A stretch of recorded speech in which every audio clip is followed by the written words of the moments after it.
it's not liberal to allow biological males to compete against biological females in sports because you're being kind. California Governor Gavin Newsom said that he thinks that trans athletes competing in girls' and women's sports was deeply unfair. You're just enabling mental illness, the potential for creeps to make their way into women's locker room. The problem that trans community is facing is if you don't know anything about our bodies, you don't know how it works. How ironic that Whoopi Goldberg and Joy Behar and the rest of the ladies on The View spend their time calling Republicans the conspiracy theorists, but they have been wrong about everything they have said over the last couple of years.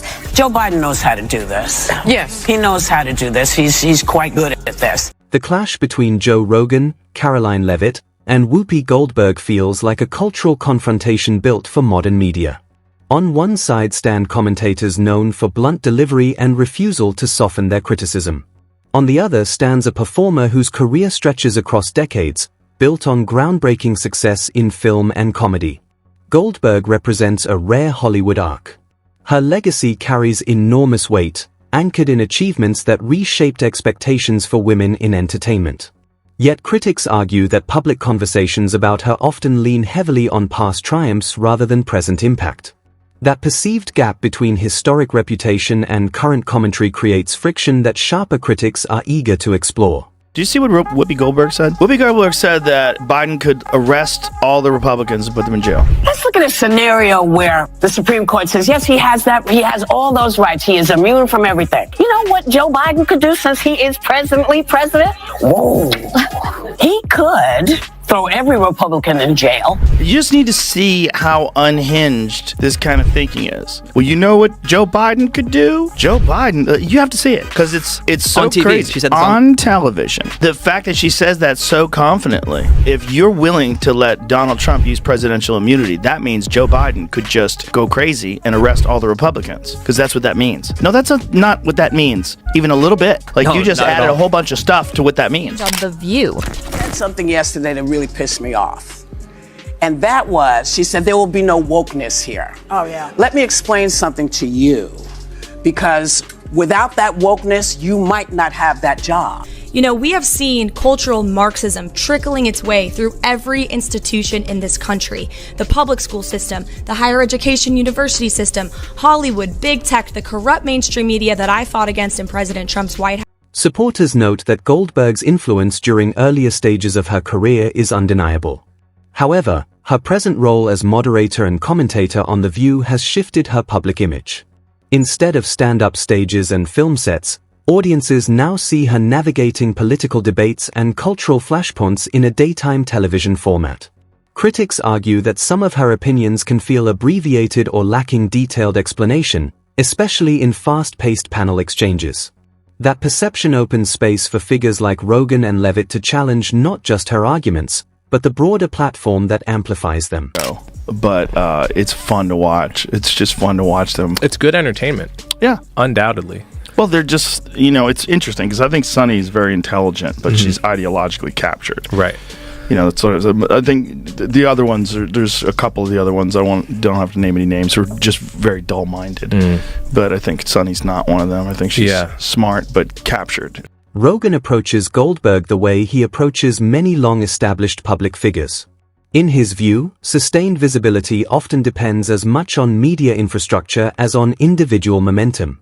He frequently references the 1990s as the era when Goldberg's comedic voice felt daring and unpredictable. Her transition into a permanent panel role on The View represents, in his framing, a move from risk-taking performer to structured commentator. He questions whether the format allows for the same fearless energy that once defined her stage presence. For Rogan, the critique centers on evolution. Has the voice grown sharper with time, or has it become more cautious within institutional boundaries? No way to gauge whether or not someone's really trans. Have you seen female athletes? They know what they're doing. So you have perverts that are wandering around women's locker rooms, and that's real. These are men competing against women. You're assuming that the women are weak and just can't do anything. If you say something against them, you're an And the challenge is not to the trans people, it's to the people who are not trans. That's what God is looking to see, how you treat people. So it's through the looking glass, like completely. Karoline Leavitt's criticism takes a different angle. She focuses on consistency. Goldberg often positions herself as a defender of marginalized communities and ethical clarity. Leavitt argues that certain past remarks have clashed with that framing, particularly when controversial historical or political comments required clarification. From Leavitt's perspective, the issue is not simply disagreement. It is the appearance of shifting standards. When public figures speak with moral authority, critics expect unwavering alignment between stated principles and spontaneous remarks. Moments of contradiction become magnified in today's digital ecosystem. Conspiracy theories about assassination attempts, but I guess that's too much to ask from The View. I mean, I gotta ask you, because they said it, are you aware of any plots from Elon Musk to push President Trump down the stairs? Absolutely not. Let me be unequivocally clear about that. And watching this clip, I couldn't help but think how ironic. Rogan often injects humor into his analysis. He has described daytime political debate shows as theatrical environments where conflict becomes part of the entertainment structure. In that context, he questions whether genuine intellectual risk survives the demands of television pacing and audience reaction. He contrasts Goldberg's earlier fearless comedic persona with what he sees as a more restrained presence today. In his telling, the unpredictability that once defined her performances has been replaced by adherence to format. Whether fair or exaggerated, that comparison fuels ongoing debate about artistic reinvention versus stagnation. Saw you on The View. Yeah. Yeah, so that's been overwhelming my past couple days. Yeah, is that annoying? No. No? No, I mean, it's just, when I was on there, I really had no idea how it was going to land with the audience. So I just went in there, did my thing.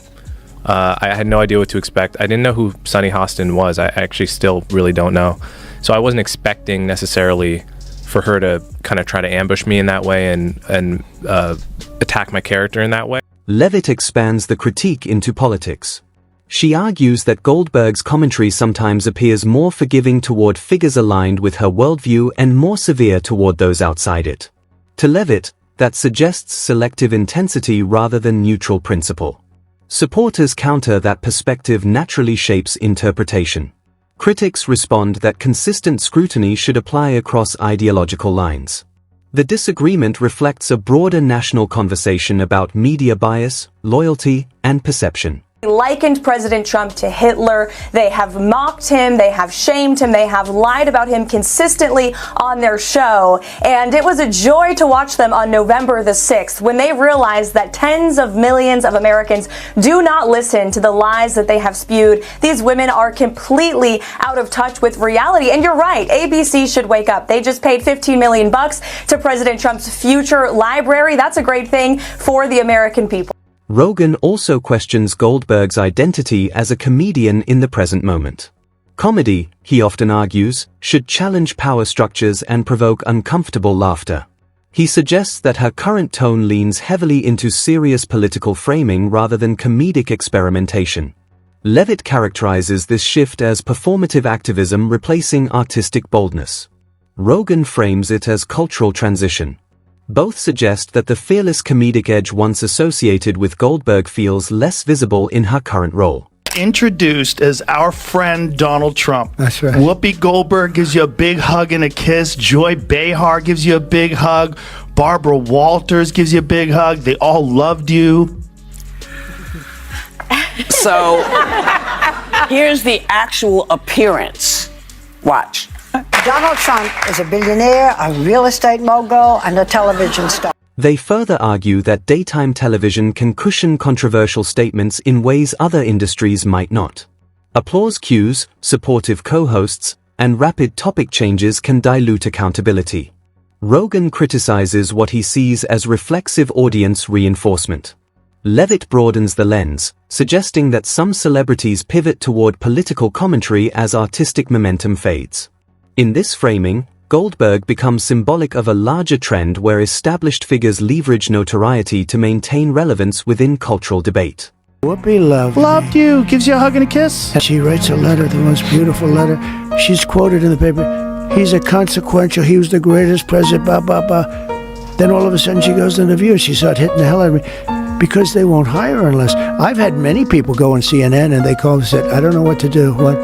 They want to pay me a lot, but I have to be negative on you. I said, be negative, that's okay. Yet even critics acknowledge the magnitude of Goldberg's earlier achievements. She broke barriers in film and comedy, earning critical recognition and industry awards. Her legacy includes milestone performances that expanded representation in mainstream entertainment. The tragedy described by detractors is not erasure of that history, but what they see as its overshadowing by polarizing commentary. They argue that instead of being remembered primarily for groundbreaking artistry, she risks being defined by heated panel debates and viral clips. Supporters reject that narrative entirely, emphasizing that evolution into commentary does not negate artistic accomplishment. Yes, I absolutely will. I feel prepared to do that. I've been facing the media now, speaking on behalf of President Trump on the campaign trail for the past couple of years, and we are expecting the media to be hostile. However, Kaylee, if you do talk to a lot of these reporters off the record, they will tell you they look forward to more press transparency and access. And while we will expose the fake news when they are fake, we will hold them accountable for their lies and smears of President Trump. At the heart of this cultural showdown lies a deeper question about legacy. Can a performer reinvent themselves without diminishing what came before? Or does constant exposure in political discourse inevitably reshape public memory? Future audiences examining Goldberg's career will likely see both dimensions.